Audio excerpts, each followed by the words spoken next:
and welcome back to Quansima Vibes. I am so excited to have you back, and today we will be talking about Switzerland. I cannot wait to tell you what I was up to, and there's so much in store for you, so just hang on tight. We'll be right back. It's Quansima Vibes.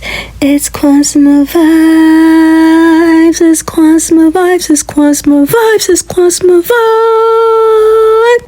Well, if it isn't day 9, then I don't know what it is. But before we get into anything, welcome back to the series of how I travel the world in 45 days, visiting 10 countries all by myself. Yes, I did that. So today we're really going to get deeper into Switzerland. If you're excited, go ahead and pause this video, give it a thumbs up. If you're not subscribed yet, make sure you subscribe. Subscribe to my YouTube, subscribe to my YouTube, subscribe to my YouTube, subscribe to my YouTube. But without further ado, let's get right into the video. Okay, Vibers. Well, this is now day 9. Day 9 is an exciting day because this is travel day. And for the very first time, I decided to take the train. So I took a train from France to Switzerland. Now, in France, I stayed by the CDG airport. So now, thinking that I had to go take a train to go to Switzerland, your girl had to carry her luggages. Had I known what I know today, I would have just called a car service. So I was used to pulling my luggage from the hotel to the air train. Now from the air train to the airport, the main airport, you can get another line to take you to the city. So now I'm there, pulled my suitcase. Now I have 3 things that I'm lugging along, and I needed to find the escalator, so I found it, and then I went down to take my train. Now what I didn't account for was the gap between the train door. Like when the train arrives, there's a gap between the train and the platform. And if you've noticed, for most of my travels, you'd see that I have this system where it makes it easy for me to lug my luggage around, right? So there were times that I'm pulling it, and then, the train only opens for a certain number of seconds or a minute or so. So this is me trying to lift them up and then put them onto the platform. And let me tell you, like, if you ever don't have faith in humanity, traveling alone actually restores your faith in humanity. Because first off, in France, I had an angel help me out with my tripod, my selfie stick. And then also in France, when I was trying to get from the airport station to the city station to the Gare de Lyon, I had help because your girl was struggling to bring the items onto the train, and I was afraid it was going to shut in my face.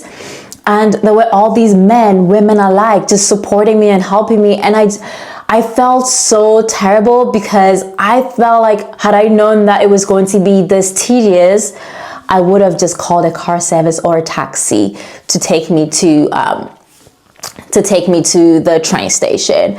But I am, however, very, very grateful for all of the souls that touched my heart, all of the people that showed me some kindness, supported me, helped me out when I was lost.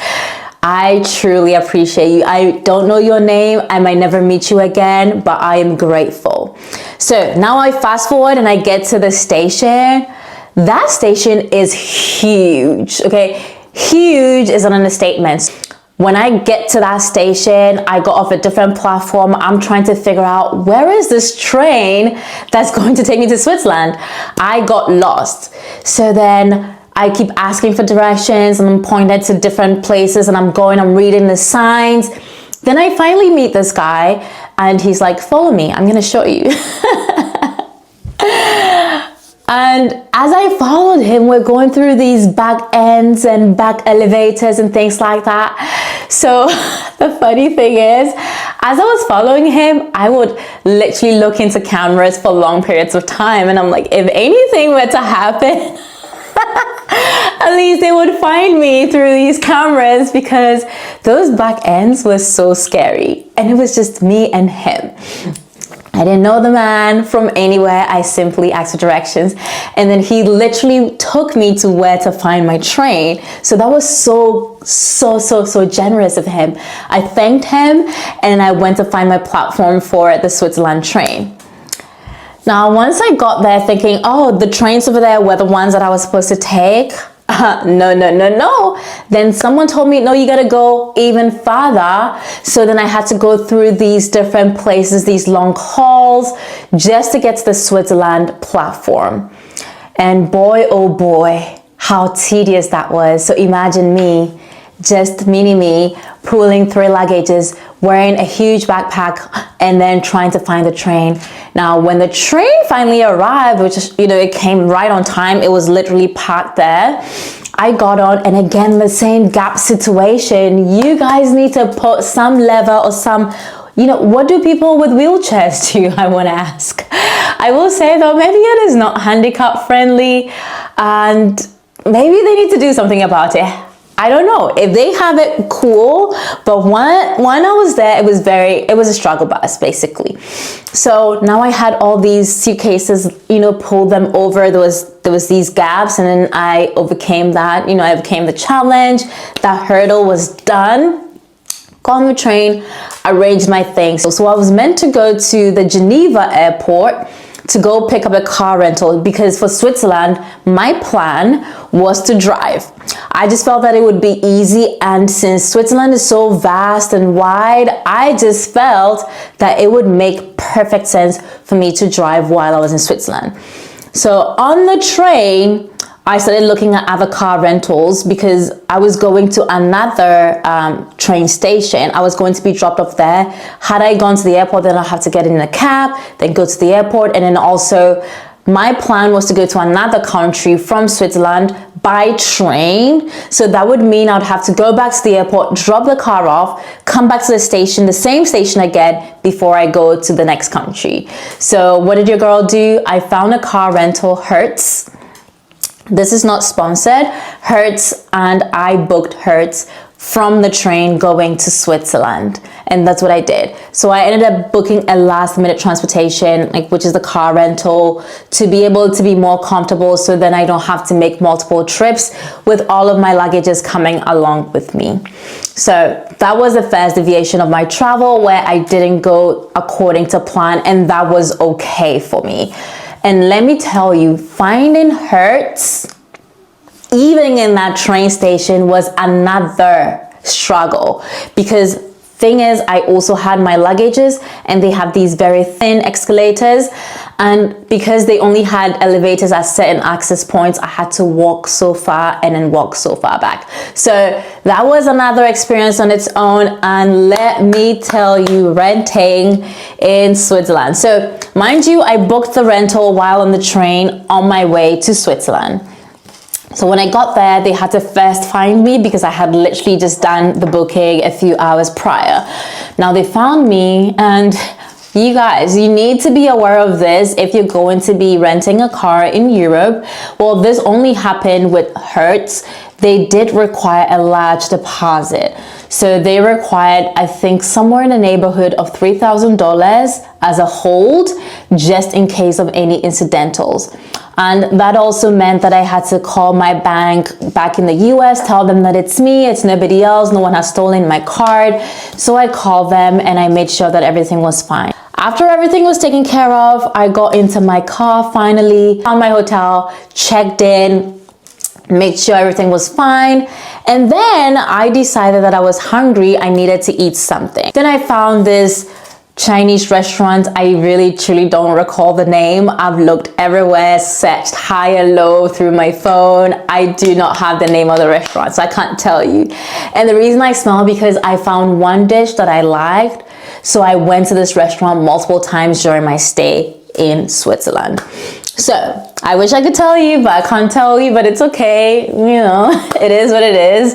If I ever go back, yeah, I will visit that restaurant again, because that was my saving grace. That was the only thing that I could eat that was closer to me, that was something that I was also used to at this point. After I go in and I eat, then I go back to my hotel room and I rest. Now we get to day 10. Day 10, I go visit Chateau Chelon. Chateau Chelon is actually located right on the shores of Lake Geneva. It's quite a drive from Saint-Julien-en-Genevois. I think it took me about an hour to drive up there. It's this huge chateau, and I believe the area is called Montreux. If you're ever in Switzerland, I will strongly encourage you to go there, because it is such a beautiful chateau.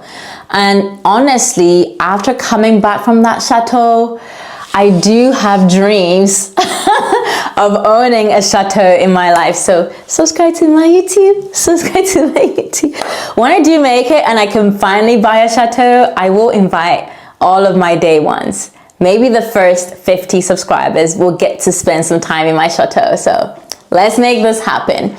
Now, getting into the chateau, it's so rich with history, and basically when you go in, you get this pamphlet where they literally would walk you through each room of the chateau and kind of give you a little bit of history there, and it's quite interesting. I did take snapshots of some of the historical facts about the chateau. They had a wine cellar, a jail cell. It's really like literally half land, half sea. Like it's literally sitting on the shores of Lake Geneva. Lake Geneva is a huge lake. You should Google it. I took so many photos. I was really engrossed in this history and I just couldn't leave. I spent a good amount of time there, you know, just learning about the wars and the life of the rich and what they used to do. And it's interesting because when you go into the walls, sometimes you'd have to like bend down, and to know that some of these people that were like the greats of the world were such short individuals, I'm like, what gave you the confidence to conquer another nation? And this is around the time of lots of wars, and you know, it's a lot to do with the Roman history. I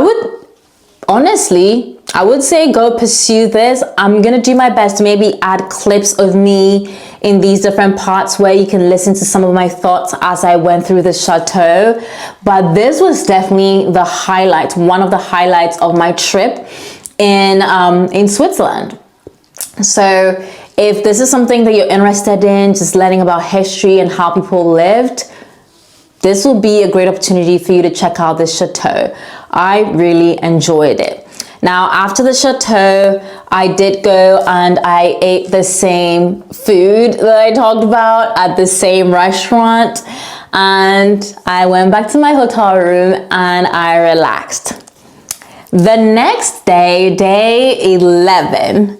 Day 11 was kind of interesting because I just wanted to spoil myself a little bit. Mind you, coming from London with all the activities, barely sleeping, going to France, all the activities, going to Montmartre, climbing all that hill. Now, the previous day, going to Chateau Chelon, and going through that huge castle all by myself, my body was starting to kind of feel like, girl, you need to give it a rest. You need to relax. You need to tap into your femininity. This is meant for you to relax and have fun.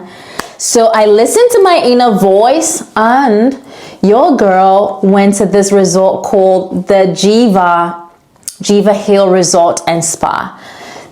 Let me tell you, once you get to that resort, it is amazing. It's a breath of fresh air. It was about a 30-minute drive from Saint-Julien-en-Genevois to get to the Jiva Hill Resort and Spa. It's this huge compound. They also have golfing and all these things. I'm sure they have memberships. If this is something you're interested in, I will say this. If you're going to Switzerland and you're thinking to check out this really great resort, I would say book ahead of time, because I got lucky, honestly. Everybody has to book ahead of time. They're always fully booked. They almost never have room to take more people for same day arrivals. So if this is something you're interested in and I'm showing you the clips and you're thinking, oh wow, I want to do this, make sure you book ahead of time. This is not sponsored, but I'm just telling you, it's a great experience. I go there, then I pay the fee, then I'm given, access to the restroom, the changing room, the sauna, the pool, and all these things. So first of all, I put on my robe, then I go by the poolside. I sit by the poolside a little bit. I didn't really want to swim because the day that I went, a lot of families were there, the pools were full. So I really just wanted to relax and enjoy, the atmosphere. And I think I was listening to an Audible at the time, just relaxing and having a good time. Now, could I have done that at my hotel? Probably, but I didn't want to. I wanted to go somewhere, so I did it somewhere else. Then I went to the sauna. I got in there a little bit, stayed in there for a while. Came out feeling refreshed, and I took a shower, and then I left there. I had wanted to eat dinner at the resort because it just had a vibe, and I just wanted to treat myself and feel good, feel, amazing. However, because I was there at the last minute, they didn't have any open reservations, and it's fully booked. They have like a chef that cooks for you, and they need to have a head count way ahead of time. So unfortunately I couldn't eat there. I looked up different restaurants nearby where I could just go have dinner. I think I tried to go to the Ivy and I couldn't find it, or something. There was something going on. So I ended up going to a restaurant called Restaurant Les Blandonnais for dinner, and I thought it would be a nice restaurant, but your girl does not do birds, okay? As I was seated at the outside seating, all these birds came flying in, and I'm thinking, I literally just want to eat my food and skedaddle. Like, I don't want to be interfered. I am not a Cinderella where I can be singing to birds while I eat. Like, that is just not me, okay? Not me. So it didn't make me quite enjoy it. I just felt like I had to rush eating the food, and I left. Then after I left, I went to my hotel to relax, thinking that the next day would be a fully packed day. Now, if you recall from episode 1, when I told you all about my travel plans and what I've done in the past and why I wanted to come to Switzerland, recall? If you don't recall, just go back and watch that video. However, your girl had a few things on the list. I wanted to go to Zermatt. I wanted to go to the Glacier 3000. And then also, I didn't care where it happened, but I wanted to go paragliding.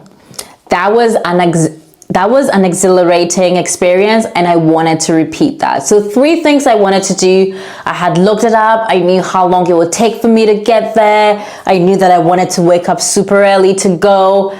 Everything was planned. Now, on day 11, that evening when I got to the hotel, it started to rain. It started to rain a lot. The next day, I was meant to leave early to go to Zermatt, and it just kept raining. It was just raining that day. It just kept raining, and it would stop. And I'm thinking I have this long trip ahead of me, and it's raining, and it's just me. And if you know Switzerland, the terrain is very mountainous, and I'm thinking, okay, is this a sign for me to not go ahead with this travel plan to go all the way to Zermatt from Saint-Julien and Genevois? Glacier 3000, I just had to forget about it because, yeah, that was going to be a trek and then a whole thing. And I'm thinking, well, let me not even bother. Let's just do Zermatt. And then at some point I was just thinking, let's forget about Zermatt. Let me just go to some place to do some paragliding over Lake Geneva. That would be beautiful. But this rain wouldn't give. And unfortunately, I couldn't do anything, so much so that I just returned back to my hotel.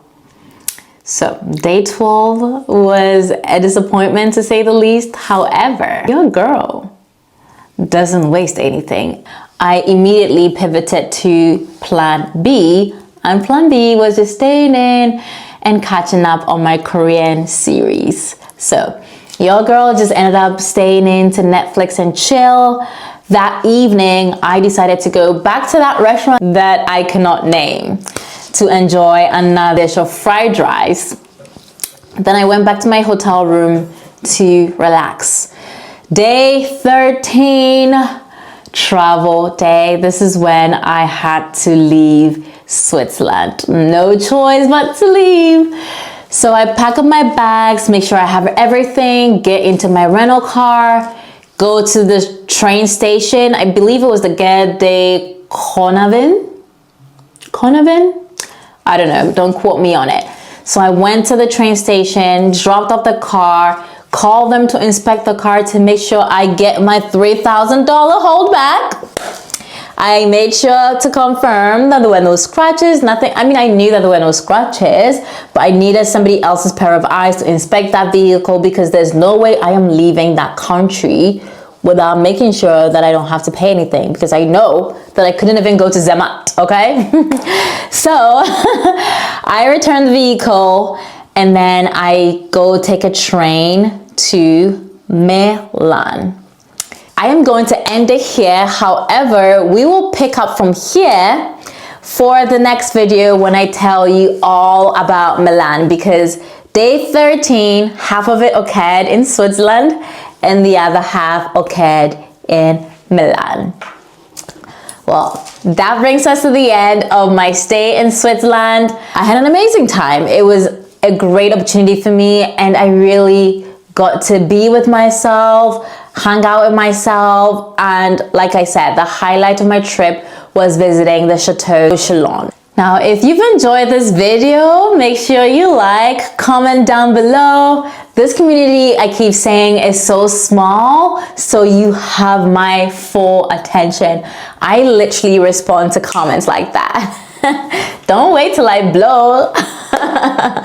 Put down your comment below. Let me know where you've been in Switzerland, things you've done, and any recommendations you might have. If you have questions about the places I visited, drop them in the comments down below. And also please like my video and share with your friends. Make sure they all subscribe to my YouTube, subscribe to my YouTube, subscribe to my YouTube, subscribe to my YouTube. Anywho, well, thank you so much. Au revoir.